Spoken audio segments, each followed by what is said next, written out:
अस्सलाम वालेकुम जी, अहमद शेख आप लोगों के साथ बलूचिस्तान ग्लास लिमिटेड BGL का फंडामेंटल और रिज़ल्ट एनालिसिस करते हैं, क्योंकि आजकल काफ़ी अंडर डिस्कशन है और उसकी बहुत सारे रीज़न्स हैं। एक तो ये रीज़न है जी कि ये शरिया कंप्लाइंट में आ गया है। दूसरी इसकी ये रीज़न है कि ये फ्यूचर में भी ट्रेड होगा।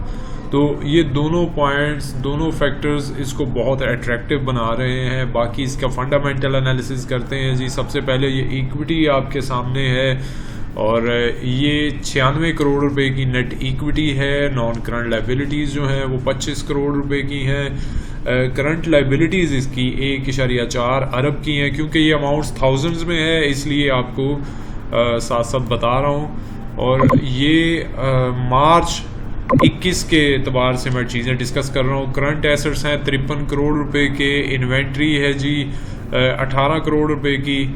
और इन्वेंट्री को वो करंट एसेट्स में से माइनस करें तो ये हमारी क्विक एसेट्स बनते हैं 35 करोड़ रुपए के। डेट टू इक्विटी रेशो इसकी 1.77 आ रही है और करंट रेशो इसकी 0.37 आ रही है। क्विक रेशो 0.24 आ रही है। तो इसका फंडामेंटली अगर हम एनालिसिस करें तो कोई ख़ास अच्छा एनालिसिस बनता नहीं है और ये फंडामेंटली कोई बहुत अच्छी कंपनी कंसीडर नहीं की जा सकती।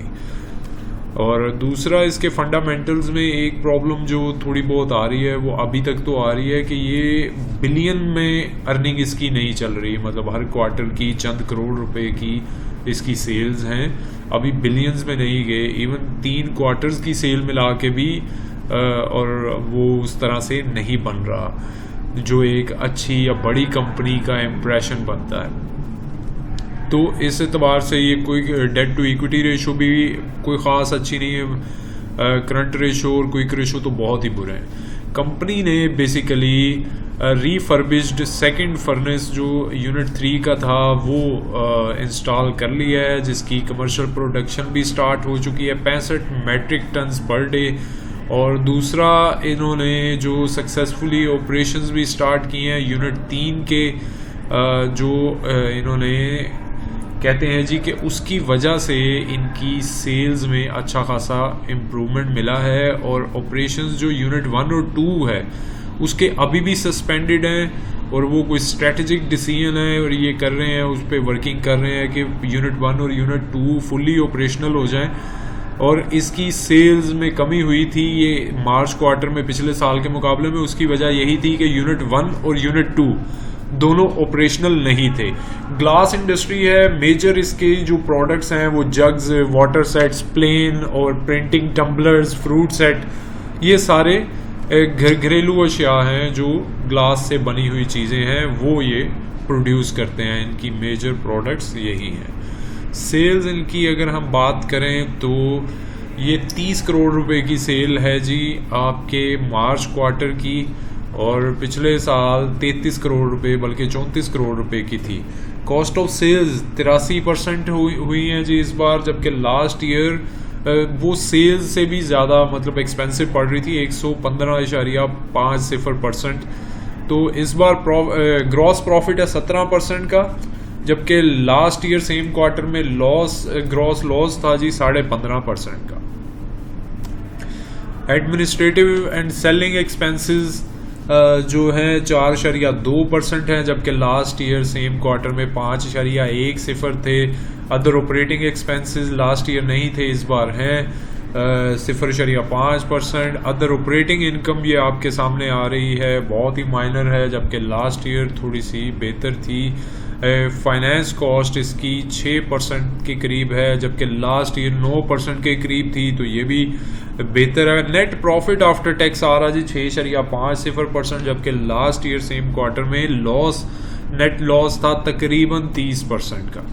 तो टैक्सेशन जो है वो आपके सामने आ रही है जी 0.8% के एतबार से, और लास्ट ईयर 1.10 था जी।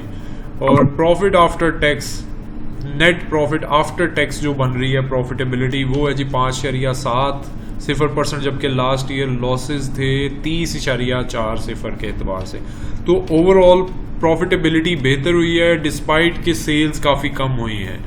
और सेल्स कम होने की वजह आपको बता दी है कि 2 यूनिट, वो यूनिट 1 और यूनिट 2 दोनों ही इनके काम नहीं कर रहे थे और इस पे वर्किंग कर रहे हैं, कुछ स्ट्रेटेजिक डिसीजन ले रहे हैं। जबकि यूनिट 3 इन्होंने प्रॉपरली ऑपरेशनल कर दिया है और इस वजह से इनकी प्रोडक्ट लाइन में भी बेहतरी आ रही है और फ्यूचर में भी ये अपना प्लान कर रहे हैं कि अपनी प्रोडक्ट्स, न्यू प्रोडक्ट्स और ब्रांड्स वो इन्वेंट करें। तो अगर इन चीज़ों को देखें हम तो फिर लगता है कि फ्यूचर में इसकी सेल्स और मार्केट शेयर जो होता है सेल्स का वो काफ़ी बेहतर होगा। अर्निंग पर शेयर अभी लास्ट ईयर के मुकाबले में 0.07 है जी, जबकि लास्ट ईयर सेम क्वार्टर में थी जी आपकी लॉस पर शेयर था 0.40 के एतबार से।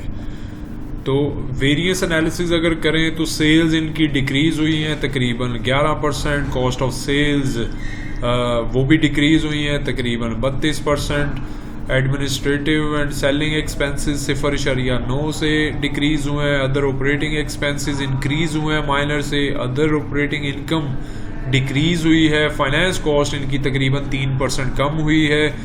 प्रॉफिटेबिलिटी अगर हम बात करें तो लास्ट ईयर क्योंकि लॉस था 30% से भी ज़्यादा का और अब तकरीबन 6% का प्रॉफिट है, तो इस एतबार से इसकी नेट प्रॉफिटेबिलिटी इंक्रीज़ हुई है 36% के एतबार से। अभी का इसका अगर ट्रेंड देखें तो कुछ दिनों से ये एक्यूमुलेशन फेज़ में है। इसका 14 रुपये से नीचे अगर क्लोजिंग दे तो फिर तो आपका समझ लीजिए कि एग्जिट पॉइंट है, लेकिन अभी तक ये बड़ी अच्छे तरीके से एक्यूमुलेट कर रहा है और इसके वॉल्यूम्स भी पिछले दिनों काफ़ी अच्छे आए हैं। तो इस एतबार से प्लान किया जा सकता है इसमें थोड़ी सी लॉन्ग एंट्री का विद स्टॉप लॉस, और क्योंकि अब ये फ्यूचर में भी ट्रेड होने वाला है और शरिया कंप्लाइंट भी है तो माइट पॉसिबल कि इसमें भी हमें फ्यूचर में एक अच्छी ट्रेड और एक अच्छी मूवमेंट नज़र आए, जैसे कि GGL और GGL में भी नज़र आई थी। लेकिन क्योंकि उन्होंने जो बिज़नेस प्लान और एक्सपेंशन की है वो बहुत ही मैसिव है, उसमें बहुत मतलब मार्जिन है, उनके कॉम्पिटिटर्स बहुत कम होंगे, लेकिन ये क्योंकि इसके कॉम्पिटिटर्स भी हैं तो बहरहाल ये एक्सपेंशन तो कर रहा है, अपनी ब्रांडिंग भी कर रहा है, अपनी जो ऑपरेशंस भी एक्सपेंड कर रहा है, तो डेफिनेटली इसमें भी मूव का मार्जिन है। अब देखते हैं कि किस लेवल तक ये इनका नेक्स्ट फाइनेंशियल ये जो अभी क्वार्टर क्लोज हुआ है इसके रिजल्ट्स क्या आते हैं। लेकिन एक्चुअली जो फ़र्क पड़ेगा वो नेक्स्ट क्वार्टर से पड़ेगा, क्योंकि ये जो यूनिट 3 इनका ऑपरेशनल हुआ है वो अभी जस्ट ये लास्ट वीक हुआ है और इसका नोटिफिकेशन आया था। इस एतबार से अपनी वर्किंग करिए जी। कोई बाइंग सेलिंग कॉल नहीं है, लेकिन ये है कि मैंने अपना एक ओपिनियन दिया है आपसे। इस पे अगर आपका एतराज़ है कोई तो आप वो भी शेयर कर सकते हैं, और कोई आपकी रिकमेंडेशंस हैं इम्प्रूवमेंट के लिए, कुछ सजेशंस हैं तो वो भी लाजमी दीजिए। इंशाल्लाह मैं कोशिश करूँगा उसके हिसाब से भी वर्किंग करूँगा।